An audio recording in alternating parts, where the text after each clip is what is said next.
Decatur County Commissioners meeting on January 9th, 2025. Title VI forms are in the corner. If you wish to fill one of those out, we will start with the Pledge of Allegiance. And Todd, you want to go ahead and start since you're the man of the week? Pledge allegiance to the flag of the United States of America and to the republic for which it stands, one nation, under God, indivisible, with liberty and justice for all. Join me in prayer from Greg Red from First Baptist Church. Let's go to the Lord. Father God, we are grateful to be here this evening. We're thankful for your mighty hands and grace that you give us. We thank you for the many blessings that you give us. Lord, as we gather to decide the decisions that need to be made for this county, Lord, we are grateful for the men that are up front and the women that support them in their endeavor. Lord, let us discern what you would want us to do with everything that regards in our county. And Lord, we're thankful for Todd and his crew that has worked tirelessly over the last week to clean our roads. Lord, I just ask a special blessing upon them. And Lord, be with us as the round 2 of Snowmogeddon 2025 comes in. Lord, just let it be not as they expect, so that our crews can get the rest that they need to do their job well. Lord, we're grateful for all of the things. We ask these things in Christ Jesus' name. Amen. Amen. Thank you.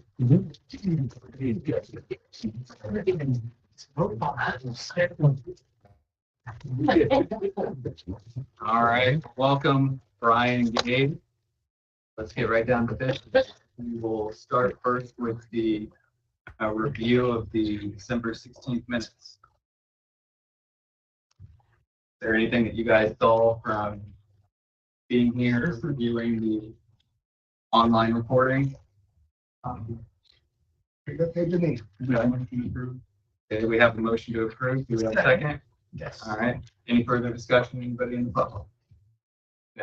Entertain the motion for a vote.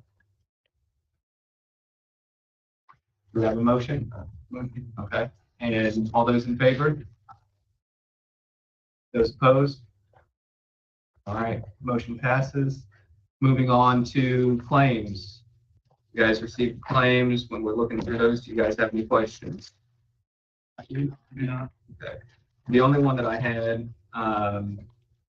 there was one to the Treasurer of the State of Indiana, City of Greensburg exam of records. So we pay the exam of records. It's where different units are audited. So we pay them up front, and then we deduct that from their settlement in June. So claims were $183,195.45. Grants were $866,616.65. Any additional discussion? I'll entertain a motion. Make a motion to accept claims. I'll second. All right. All those in favor say aye. Aye. Aye. Those opposed? Okay, motion carries. Claims are approved. Moving on then to payroll. Payroll as of January 3rd, 2025. If you look through there, you'll see we do still see some individuals that are working from home. That was something over the last year and a half.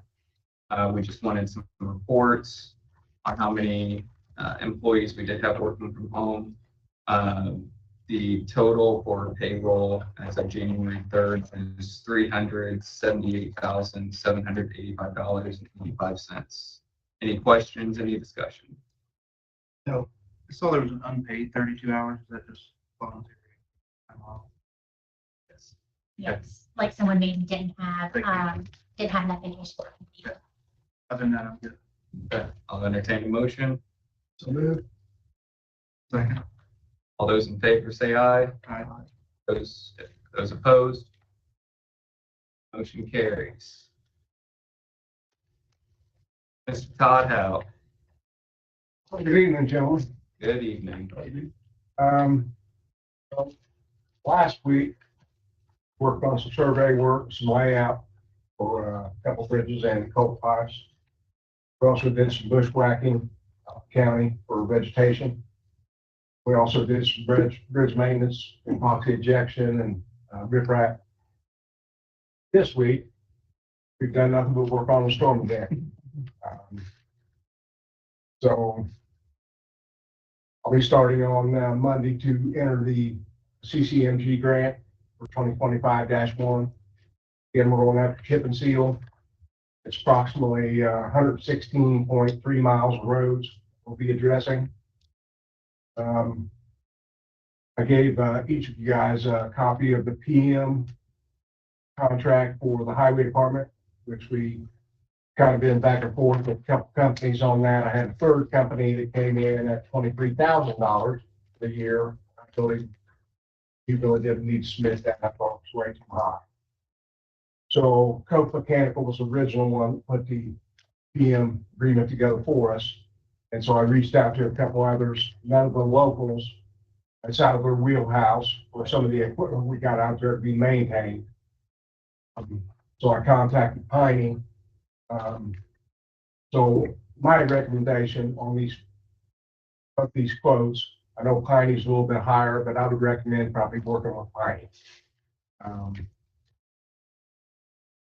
But I definitely need to get something going because we've been in that building for a year and some of that stuff needs to be serviced pretty quickly. So Cook has not been doing it presently? No. If anything, I've been going at this for several months. Some of that equipment out there, Dave, is too high tech. It's above our level. Sure.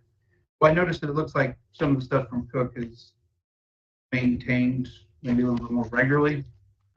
Like for instance, there's a few things in here when you're looking at cleaning, it looks like a few of these are maybe cleaned more with them. The one thing I would say with them is they're suggesting to replace the filters out there 4 times a year. I don't think that's feasible. I mean, there's a lot of dust and stuff that comes through there, and I think that's got to be probably more of a every 30 to 60 day change than that. So I would question if you did go with Cook, could that be changed to where the maintenance person changes the filter? Because it's not as complicated. And that's what's suggested by Pete. Right. Is that Well, you guys would change the filter. originally I told them as far as the air filters, if we'll change them out every 3 months, we can do that. Right. Highway department, I'll just buy them and do that. So I asked Piney not to include that. With Coke Mechanical, I would just basically mark that off, but I still need to service on belts and the bearings and fans, and there's a lot of air collection system out there. There's just a lot of stuff that's above our level. I don't feel like my mechanic needs to take care of that. He's got enough to worry about. I would assume only air filters would be just stops them from the cost of driving out there. That's usually a lot, if they're driving from, luckily Cook's only in North Vernon, but if somebody's driving from Indy, that's a lot of expense for filters. That's all I had. I think I have to look at it more. I think the courthouse uses Piney for all their HVAC and boiler and all that. And what I understand is they're very happy with them. When you call them, they're here. They know the system. They do a great job. I think the difference we're looking at is less than $200. And I feel like we can stay with Piney. Might be their best bet. I don't know. That's just my first opinion. Work with them here at the courthouse, and they do a fantastic job. Well, I've dealt with both of them. And this David Walker, he seems very, very polite, very. He lives in Waldron. Yeah. And so he came out and met with me because he was one of the stuff I got in touch with. And it just seemed like he's very knowledgeable. His original quote came in at $12,500. And so I reached out to him and said, hey, is there any way you can? Sure. Yes. And so anyhow, if anything, I wanted it to be apples to apples. What they're going to do and what Coke's going to do, I want it to be the same. Right. So, and then he came back with this other one.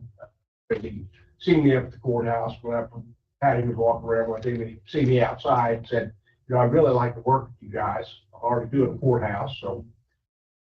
But it doesn't matter to me who we go with. I just need to get somebody like that to do this. It's in your budget as well, right?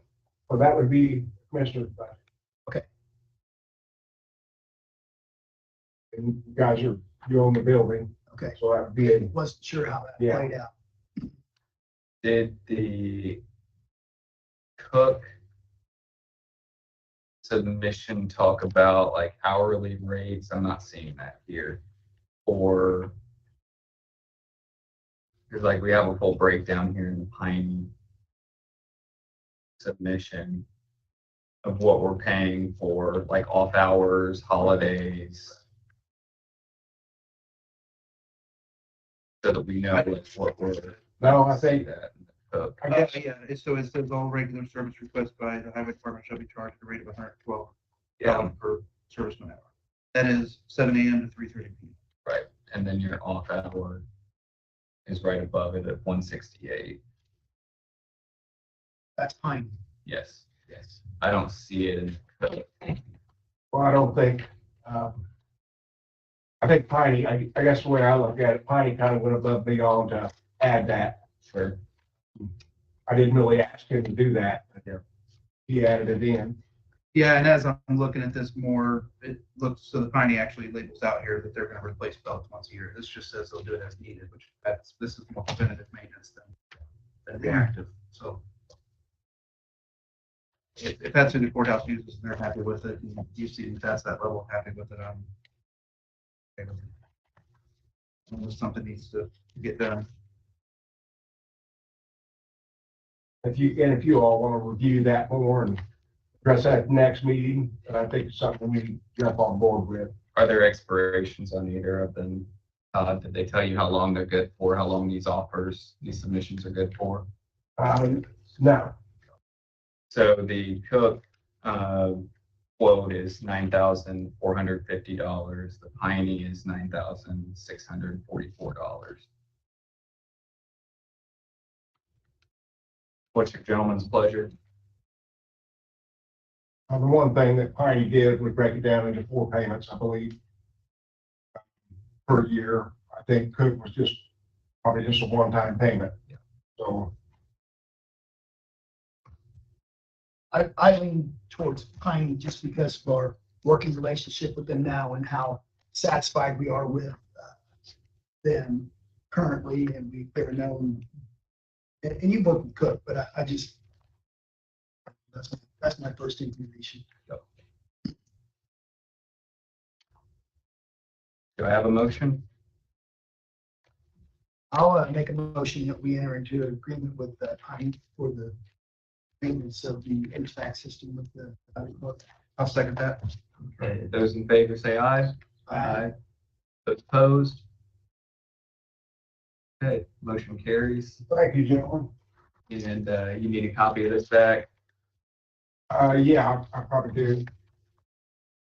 And the last thing I have is, I have our consultant for the bridge inspection crew here with us tonight. His name is John St. Giorgio. I think he wanted to meet you guys after the meeting.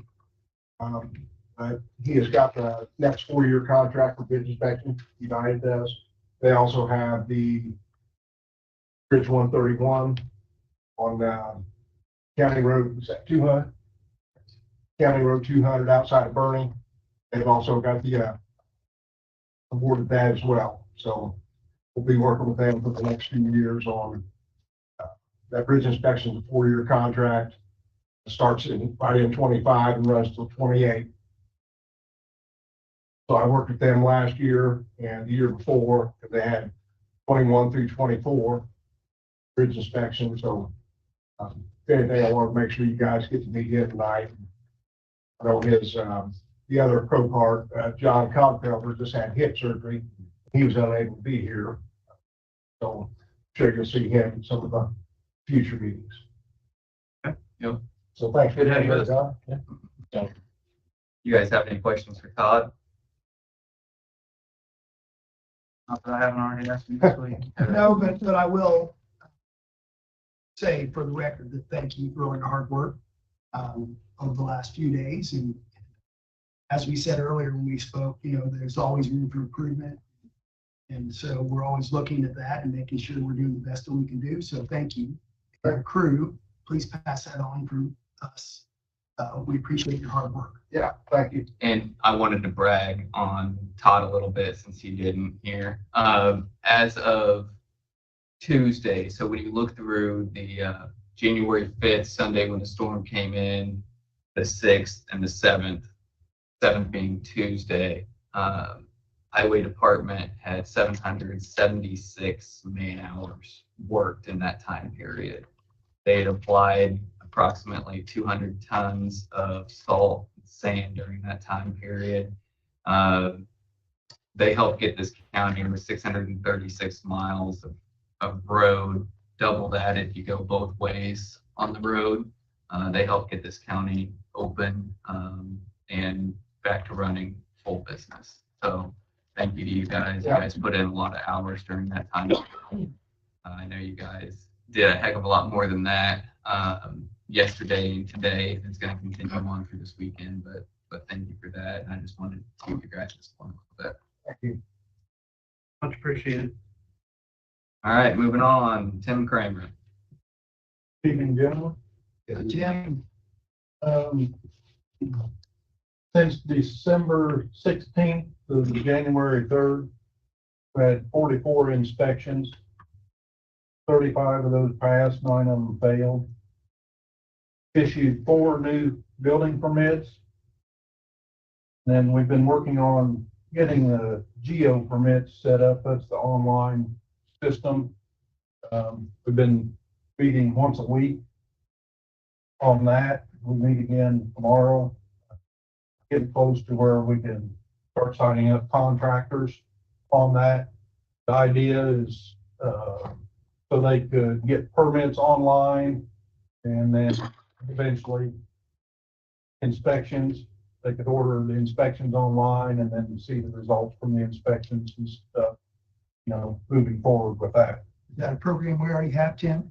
Yes, I believe, if I'm not mistaken, they maybe got that a couple of years ago. Okay, just And now. it just really never did get implemented.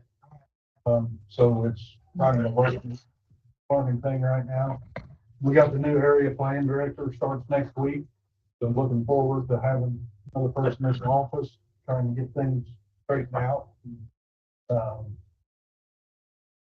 Then I had 2 complaints on a property out in the county.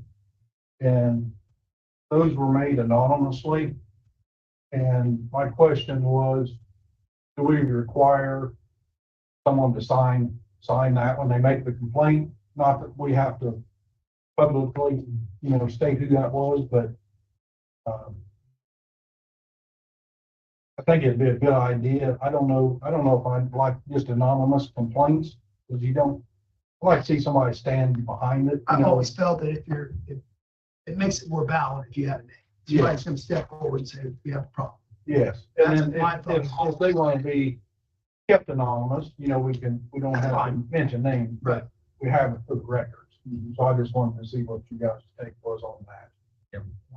And I did review that property a little bit, and we didn't really think there's a whole lot to go after right now, so kind of keep an eye on it, but if we're gonna approach somebody, I want to make sure we've got a case against them.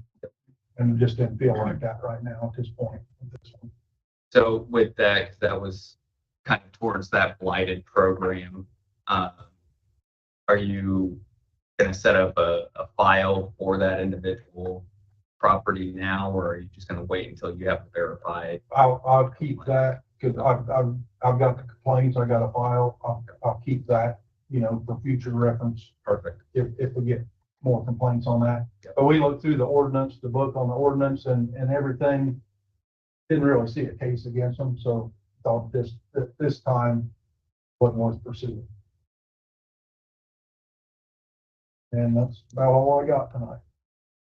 Thank you. Any questions or anything for Mr. Kramer? Sheriff? Good evening. Item number 1, actually I have a lot of items, don't be scared. Satisfy the State Board of Accounts. I'd ask them to record in the minutes by passing up a commissary report the second half of 2024 for your review. I think you've done a night one, it's a little lengthy. And every part of our law, there is your copy. Okay. You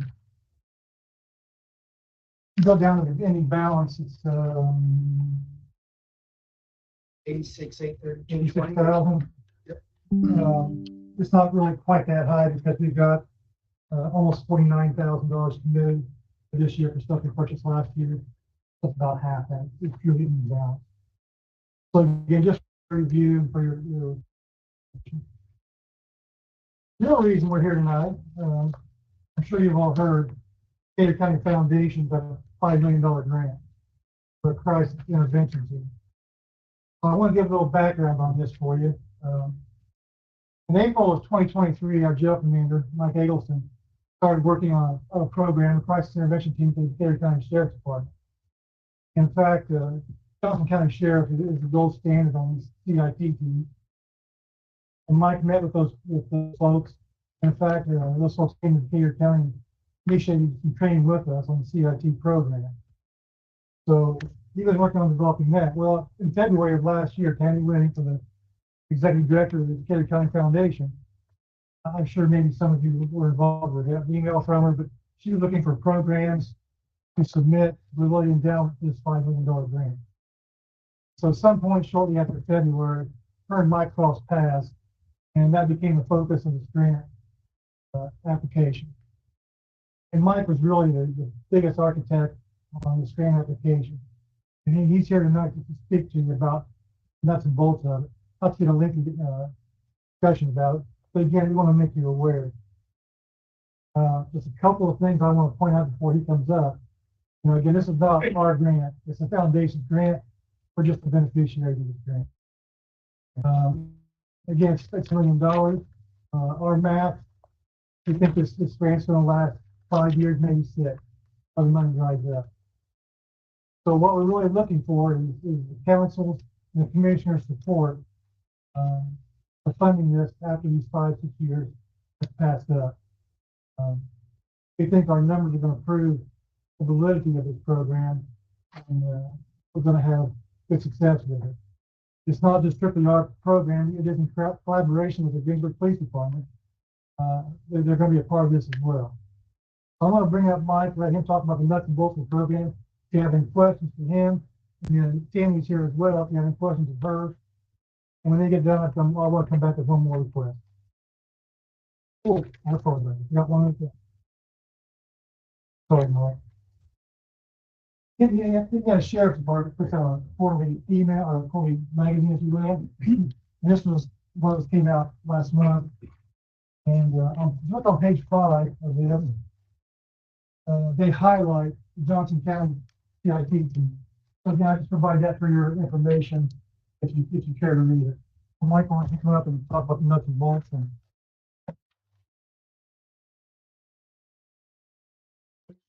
Evening. As the Sheriff said, this is the crisis intervention. The face that you'll see, most people see, will be a law enforcement side, but it's not a law enforcement program. It encompasses all of the first responders, but it's not a first responder program. This is a community-wide program. The way this is designed to be set up is obviously the team will be on the forefront, but the purpose of that team is to create a situation throughout the entire county where mental health gets a more adept and proper response. About nationwide, 30 to 45% of your calls have an aspect of mental health behind it. Whether it is someone who is in a crisis that is a true mental health crisis, or if it is been being brought about or fueled by drug or alcohol use. State code basically folded alcohol and drugs into the new EDO statute and allows for that to be used as a mental health aspect when considering where to place someone. What this team is designed to do is find where that individual needs to go. If it's a situation where they need to come to jail, so be it. We can get them the help that they need there.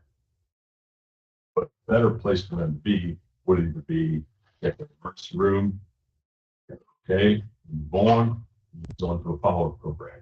If they need to go to a mental health facility, that help.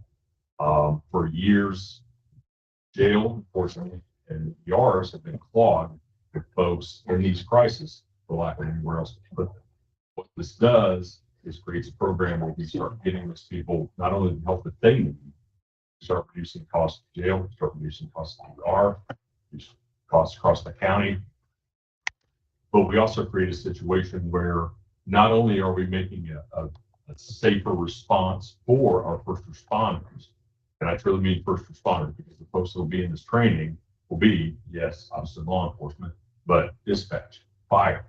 It encompasses across the board, pull teachers into this, really hoping some new folks will get a chance. Experience.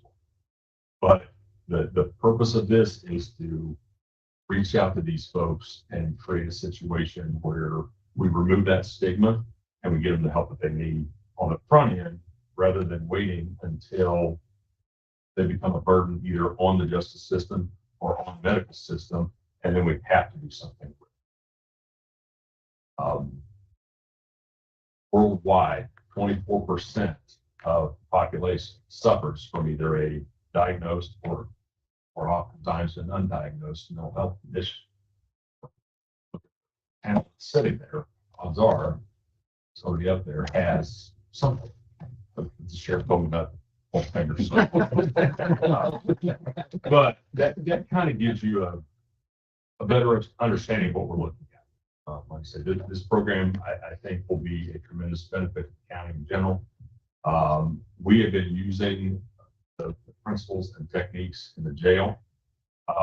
If you want to talk about numbers, in 2022, there were 128 use of force reports with the jail. Last year, we had 23. This works. It's very well. So, like I say, I hope that you guys will support this. I think it's going to be a tremendous program, and I think that you will see the results not only from the first responder side, but I think we'll see it across the county as well. As Sheriff Meyer has mentioned, as this program kicks off, 5 to 6 years of funding. Correct. How does that work budget-wise for you or for this program? I'm sure we're going to hire people. We're going to. Correct. So the way the grant is structured, it is broken down in 3 main sections. The first section deals specifically with CIT as far as funding, personnel, vehicles, training, equipment.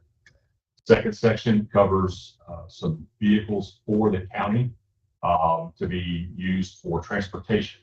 One of the biggest issues for the county is transportation, getting these folks to their appointments or follow-up appointments. And we can treat them all day long, but if we can't get them to those medications, get the medication down, get them to the appointments, we're still in that cycle.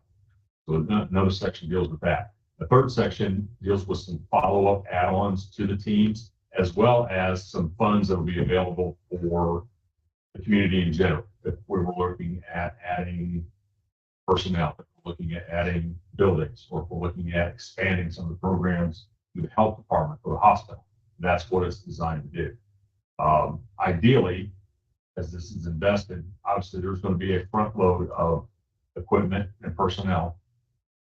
But as that money's invested, we're hoping to let that grant run as long as it can, with the anticipation that by the time it does run, I can come to you and the council with numbers to prove that this is a worthwhile program that needs to remain funded. Theoretically, the funding would fall under whatever division is using those individuals. So, for example, Sheriff's Department, Police Department, resources are divided up, hospital, health department, whoever is in that group of community partners would basically assume those positions in their budget. So it's not fully a county burden or a city? No, it's not fully, again, this is a community-wide program, a county-wide program. The long-term goal anticipation would be to have a coordinator and 2 people at the sheriff's department, as well as 2 officers from the police department. Mike, have you presented this to the city council and the mayor as well? We've spoken with the police chief, assistant chief, and mayor. We've addressed certain members of the council. Full presentation will be on the 21st, much in the same manner as in years. City. It's a city. Oh, city council. Yes, Tuesday. Do you have, do we have facilities for this? So, the sheriff and I have talked about facility or location for this. The solid waste district is going to be getting a new permanent site at the old street department.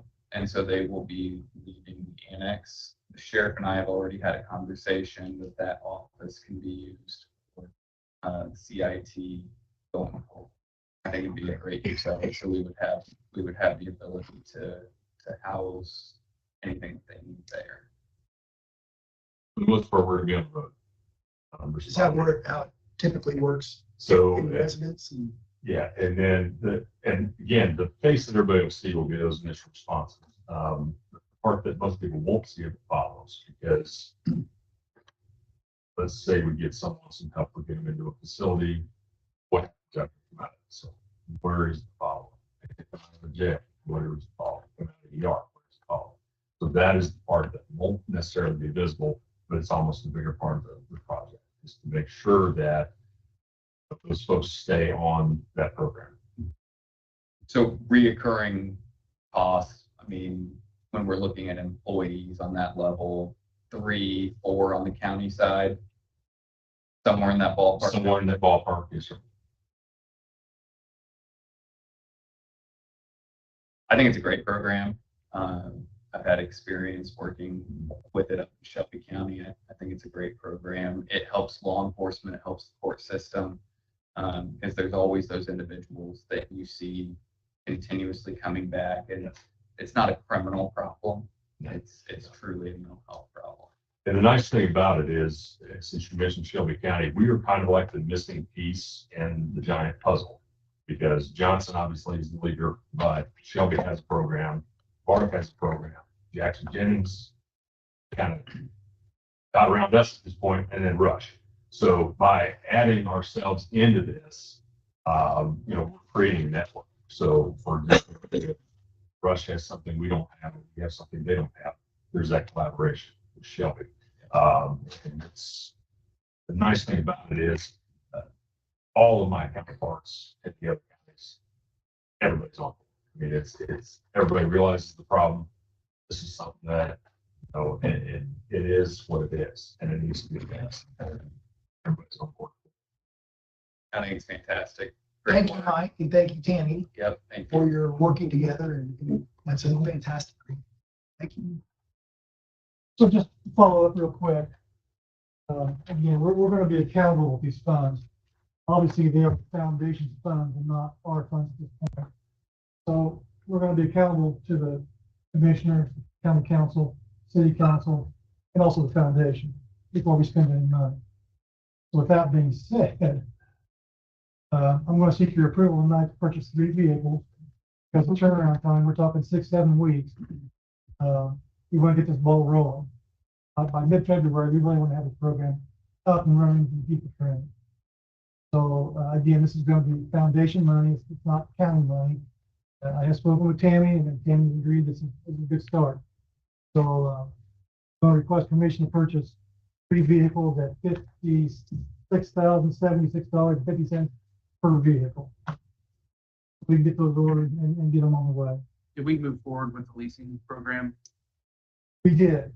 So if Correct. these fall into that, or are we actually looking to purchase them? No, we're gonna purchase these at this point, because this is foundation money, Okay. and not county money. Okay. So, but when the time comes, we will move these in the rotation of the enterprise system, yeah. It's a good question. I just wanted. Yeah. So, the foundation funds, how quickly are those? They've already deposited, some of these accounts, okay. We have $1 million on hand now, and the remaining $4 million will come in June. But we're total, we don't have to do anything else to earn the remaining $4 million. till that finishes. Perfect. Yep, that was my only. You know, if you want to say that, yeah. You're fine. So again, these vehicles will be titled in the commissioner's name. Kind of vehicles are we talking about? Dodge Durangos. Do these have any additional equipment or anything like that that needs? These will come equipped with ready with siren, radio. These will be unmarked though, because again, we're dealing with people with mental health crisis. You don't want marked vehicles showing up, and these people want the uniforms either. They're gonna be in polos and jeans or whatever the case may be. Motion, gentlemen. I'll make a motion to move forward with that. Second. Okay, those in favor say aye. Aye. I've got 3 here, if I could get your signature. On the 3 here.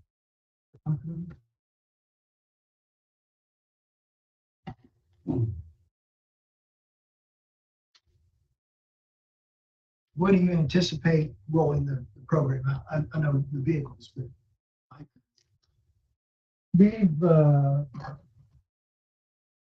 We've sent out a job posting for a couple of positions. okay.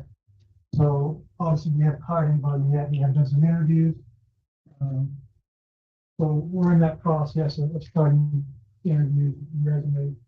And again, our hope is mid-February, late February, at the latest.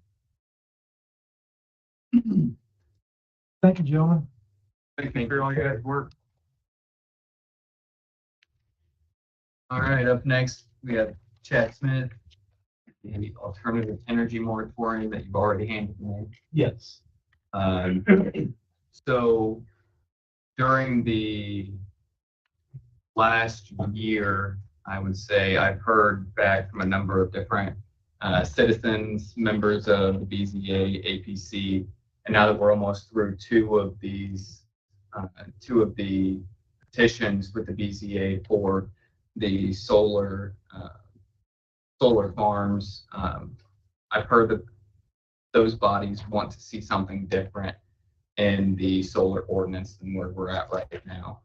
And that the comprehensive plan is almost 10 years old. And so I had brought up to have a moratorium put on the alternative energy portions of our ordinances so that we can address future projects. I want to be clear on what we're looking at here. We aren't addressing anything with the Cobia Gen X project right now. It's already in the pipeline. It's going to be voted on as is. We can't change the rules of the game midstream on that. But I wanted to give the county an opportunity to have worthwhile discussions while this is such a hot topic in the community, to go back and look at the solar ordinance, the wind ordinance, other forms of alternative energy, so that we can make sure that we're getting it right for where we are. And the best way to do that is to institute a moratorium going forward so that we don't have additional companies coming in filing under the current ordinance, and also a time period for us to go back and look at the comprehensive plan so that we can just update it. It's something that I think needs to be updated regularly, and it hasn't been done for a while. So we had a moratorium drafted that was submitted to the 3 of us. So I would open it up to discussions for you gentlemen. So, for the record, can you speak to what do you feel like's missing in the ordinance? Yeah, so when I talk to BZA members and APC members, the only real consensus that I get, Brian, is that they want to see something different than what we have. The members on what they believe needs to be changed, their viewpoints on where the ordinance needs to go, they vary greatly between individual members. There's not a consensus on any one particular idea between all of the groups. It's a varied idea over here and another one over here. So I don't have a consensus there, which is why I think that we need that community involvement while everybody is thinking about this and has their beliefs on both sides of this issue. That we need to have those discussions to make sure that we have something that fits with our community. And Jeremy, if I can jump in Yep. real quick, part of the language I used in there is Decatur County actually instituted their ordinances before the state made their statutes. And then Purdue University conducted a study of all counties in the state as to their ordinances versus the state statute. And I believe the numbers were Purdue found our ordinance lacking in, I want to say, 4 categories of solar and 3 categories of wind. Items that we have fed All 6. Six, yeah. I didn't And know in front I'll of me, read but, it as well. that there were several items they believe need to be addressed in ordinance that we have not. So we go back through and see that is something we need to correct. So I think that is the big thing is we're now behind the curve on the statute regulatory. So I'll go ahead and just read the ordinance as proposed. Ordinance of the Decatur County Board of Commissioners adopting a temporary strategic moratorium on applications for solar systems and wind power devices. Whereas the Board of Commissioners of Decatur County have the power to adopt ordinances relating to the administration of Decatur County government. Whereas the Board of Commissioners of Decatur County seek to foster desirable growth in an orderly and well-considered manner within Decatur County. Whereas the Board of Commissioners of Decatur County adopted the 2016 Comprehensive Plan Update by Resolution 2017-12 on May 15, 2017 to provide a roadmap to guide the future development and change in Decatur County. Whereas the Board of Commissioners of Decatur County have adopted ordinances for solar energy facilities and wind energy conversion systems on June 7, 2021. Whereas the opinion of the Decatur County residents, economic landscape, energy market, state and federal policy, and knowledge base associates with the solar energy facilities and wind energy conversion system projects have substantially evolved since the adoption of the comprehensive plan update and the Decatur County ordinances for the solar energy facilities and the wind energy conversion systems. Whereas subsequent to Decatur County's actions, the Indiana General Assembly has passed and the Governor of Indiana has signed into law legislation establishing default standards for commercial solar at Indiana Code 8-1-42, et cetera, and wind energy systems at Indiana Code 8-1-41, et cetera. Whereas Purdue University via the Purdue Extension Community Development Office released an evaluation and study of Indiana County's current zoning ordinances as compared to the standard enacted in Indiana Code 8-1-42, et cetera. Whereas Purdue University via the Purdue Extension Community Development Office released an evaluation and study of Indiana's county's current zoning ordinances as compared to the standard enacted in Indiana Code 8-1-41, et cetera. Whereas the Purdue University study concluded that Decatur County ordinance for solar energy facilities only addressed 6 out of 10 categories in Indiana Code 8-1-42. Whereas the Purdue University study concluded that Decatur County ordinance for wind energy conversion systems only addressed 3 out of 9 categories in Indiana Code 8-1-41.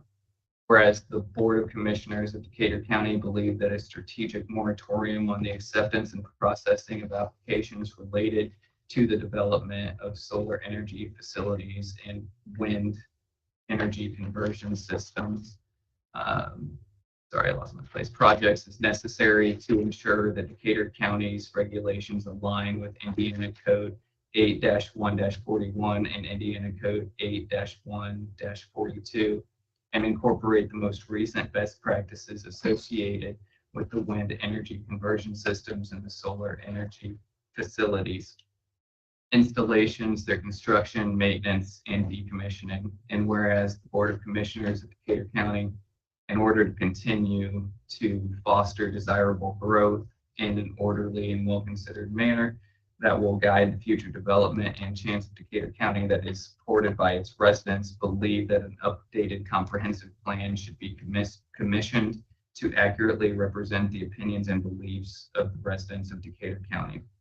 Now, therefore, be it enacted by the Board of Commissioners of Decatur County, Indiana, that a moratorium shall be enacted within Decatur County, Indiana, commencing, and this document was prepared for our meeting this past Monday, which would have been January 6, 2025. I have struck the 6th in, I've written in personally this evening, 9th, to reflect today's date, January 9th, 2025, for any and all filing, processing, reviewing, and or acceptance of all new applications related to solar energy facilities, wind energy conversion systems, installations. Said strategic moratorium shall remain in place and in full effect until it is blank right now for a discussion this evening for how long this moratorium will remain in place. During this moratorium, Decatur County shall seek amendments to the solar energy facility and wind energy conversion systems ordinance in order to address the deficiencies outlined in the Purdue University study, seek to evaluate and enact standards enacted in Indiana Code 8-1-42, implement standards enacted in Indiana Code 8-1-41, and also shall address the need to update and revise the comprehensive plan in order for Decatur County to continue its path of desirable growth related to the desires of its residents. This moratorium shall not affect any petitions, filings, applications, or otherwise that have been properly presented to Decatur County prior to the enactment of this moratorium. This moratorium may be shortened or extended for good cause based upon the progress of the updated ordinances and comprehensive plan, read and adopted, whichever day it is. Any additional discussion from you gentlemen as far as the proposed ordinance itself or the length of the moratorium? I like the ability to be able to, shorten it if needed. We're able to get that, this process taken care of, sooner. I like the ability that we do have that. It's written in there, laid out pretty clear. I think when we talk about, it said strategic moratorium shall remain in full effect until and that date. As Gabe has said, if we say 1 year, 18 months, 2 years, or whatever we say that is, we have the ability to shorten that up. So I think to make sure that if this is what we're going to do, to give us enough time to make sure what do we want to do? What is our goal here? Is it to completely overhaul the comprehensive plan? And within that plan, the solar and the wind, within that, if that's the case, it's going to take a minute to get that done. Do you recall the last time the comprehensive plan, how long did it take to do It that? started in 15 and was adopted in 17. So I don't know if we're doing a complete overhaul, but that's 2 years. 2 years. So maybe that's appropriate. And if we get it done sooner, then we have the ability to roll it out sooner. Yeah, I believe 2 years is appropriate. When you're looking at the comprehensive plan, my goal is that I don't believe that we have to rewrite it. I think that a review of many of the sections would be sufficient, that they properly reflect where Decatur County is at this point. So I don't think it would be a complete rewrite. But I think that a review is appropriate to make sure that we are still in line with the values this county has.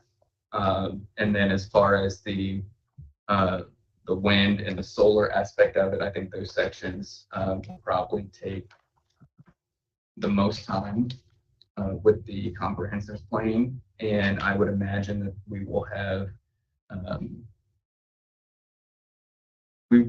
can't say I imagine we will have a group of individuals together that will be involved with that, just like we did in 2015. And that can also help guide us on where we're going with the ordinances so that we properly reflect, one, what the community wants, and two, what the statutory requirements or suggestions in different areas for regulatory effects can have here in the community. Which it's obvious, according to STEM, we are behind in that. Yes. The statutory part, right? Absolutely. Yeah, I would say based on the wording, I would push forward personally with the 24 months. Since we have the ability to shorten or extend. Anybody in the gallery today have any comment? Yes, sir. Does that have anything to do with individual solars? It's just commercial Yes. stuff. So anybody wants to put something just to help pay for their electric bills on their own place. Yep. That has nothing to do with that. Correct. Yes, sir. Policy 10 talks about methane collection. Mhm. Do you know if our methane ordinance currently meets all of the requirements that the state and Purdue have set forth? It's a great question. That's a good question. Where we're at on this one is solar and wind. So even though policy 10 and the comprehensive plan states all of those, we're throwing methane aside and not putting a moratorium on it. I think that it's something that we definitely need to be looking at with where we are right now. I'm not saying that we need to throw methane aside. I think this is the one that is in most need of revision at this point in time to reflect kind of where we are in the community. So no, I'm not saying that methane is not something that's going to be addressed, because I think that it should be, as well as other alternative issues like carbon capture. Those are things that we've talked about, because those are areas that I don't believe are adequately addressed and where the county is at this point.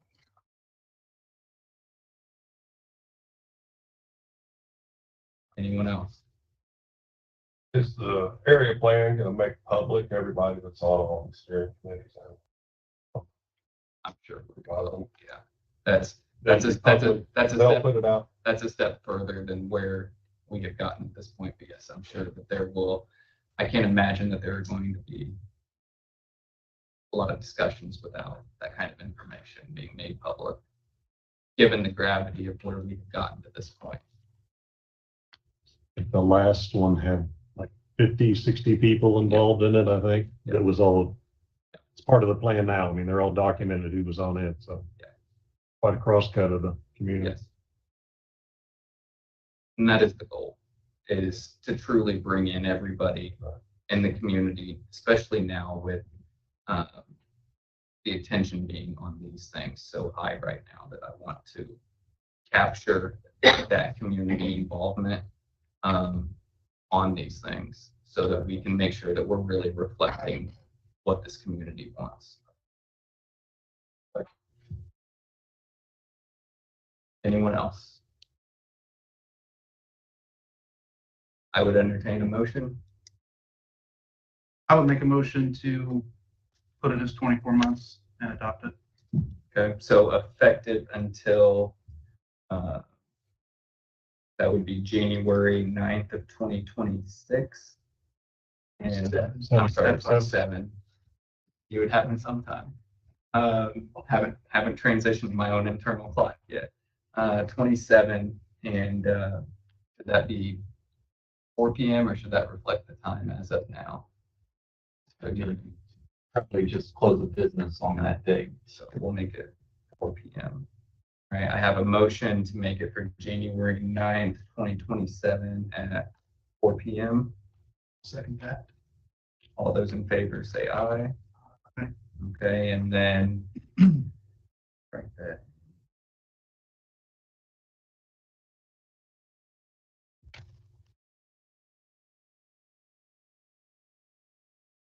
Okay, and then I would entertain a motion, and the ordinance number would be 2025-1. I would then entertain a motion for proposed ordinance number 2025-1. Motion. We have a motion. All those in favor say aye. Aye. Motion carries.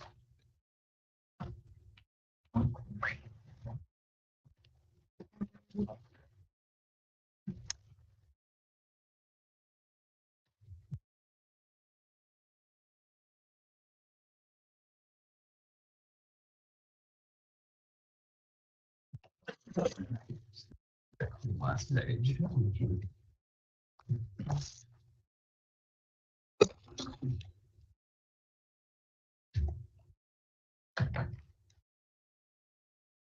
I didn't even sign the last page.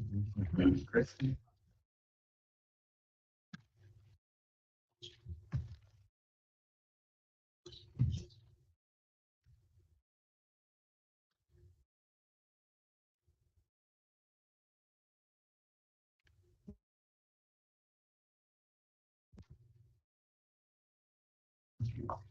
All right, moving on. Sean Durbin with the Health Department. Good evening. Good evening. I am coming before you for one thing on the agenda and one thing that popped up today. We have a 2013 Chrysler or Dodge Caravan with 183,000 miles on it. We're starting to see some increased maintenance costs on, and so we have the opportunity here to purchase a new van to replace that. It's 2025 Toyota Sienna minivan. It is a hybrid. It'll take us up 36 miles a gallon. The 1618 we're getting currently. This is all paid for with grant funding. There's no local money used. I guess I'm just here to ask permission to go ahead and proceed with that. What was the amount, Sean? I'm sorry, I didn't say that. $46,991.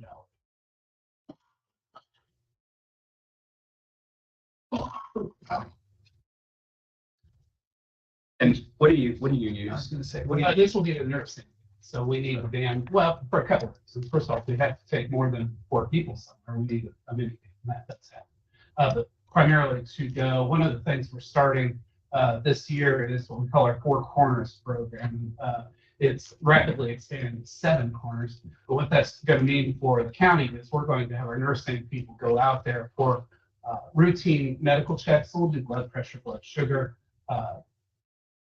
We can actually do some other testing, cholesterol, instant reads, and then also do immunizations. And we want to hit some of the underserved areas in the county. So we're going to look at Westport. We're going to look at Clarksburg, or more likely Lake Santee, just because of the size of the community. We're going to look at St. Paul. But then as we were talking actually today, we realized that there's some unmet needs also in Bernie, and even down to Waynesburg. It may not be once a month to the smaller community. We want to be able to outreach to all of those communities. This would be one of the efforts to reach all of those communities. We can load those with all of our medical supplies and then send our nurses. I want them inside reliable. I have not. How often are you guys going around? I know you said once. We haven't started yet. This will be for the larger communities. We anticipate once a month. Okay. For the smaller communities, we haven't really decided on time frame yet. This is kind of a new development. It started today, as a matter of fact, talking about the smaller communities. Just realizing where the unmet needs are. And we use a lot of different data to come up with this. So we do use Robert Wood Johnson County health rankings. We use the census tracts. We use various things from FEMA that will tell us where we have underserved populations who are medically dependent on electricity. So we are looking at places where we have some unmet needs, and this could expand beyond this. How did they know to contact, or how does this work? As far as who? For the health department, how do you know specifically who to go to? So that's one of the things we look at is the census tracts for poverty rates. Specifically, like Mrs. Smith. Oh, yeah, I'm sorry, I wasn't clear on that. It won't be to an individual's home. It will be to the senior center in St. Paul. It will be for the community building. Okay, I misunderstood you. I wasn't very clear on this. Okay. So no, we just want to set in those communities so that we're closer to the top. I understand. Thank you. As far as the van goes, is there any build out that needs to happen inside of it? No. Cabinets? No, actually, we're not going to put any cabinets in it. We have portable cabinets for everything we need. And that allows us more flexibility with the van itself and for other uses. Very good. I think that's a great program. Yeah, I hope it gets us. We have a lot of exciting things coming up this year, and that's just the tip of the iceberg. I Unfortunately, like it even better than it's grant, you know. It's. yeah, it's all grant funded. No local dollars used for this. Are you moving on to the next part of it? Or I guess, You- yeah, do we need to vote on that? I guess actually. Yeah, I'd entertain a motion. So moved. Second. All those in favor say aye. Aye. All right, motion carries. Sorry about that. I was jumping ahead. The second thing is, and I'll bring this up to you, unfortunately, today I received a resignation of one of our board members. So this was a commissioner's appointee, which means that you guys have to appoint another one. State statute does dictate that we give you with 5 nominees, qualified nominees that are qualified by the state, again, by statute, in a variety of professions. That we are allowed 1 layperson on our board, but that one is full. So these will have to come from our list of several different professions. We will have that list to you for the next meeting. That would be great. Okay. So you'll do like the vetting and just Yeah, have that. yeah, take care of all that. We are, the positions are all professional positions. So it's a doctor, a pharmacist, a dentist, a lawyer, a pharmacist, I didn't say that, engineer. So there's a variety of public health professionals. So it would all be people from the field.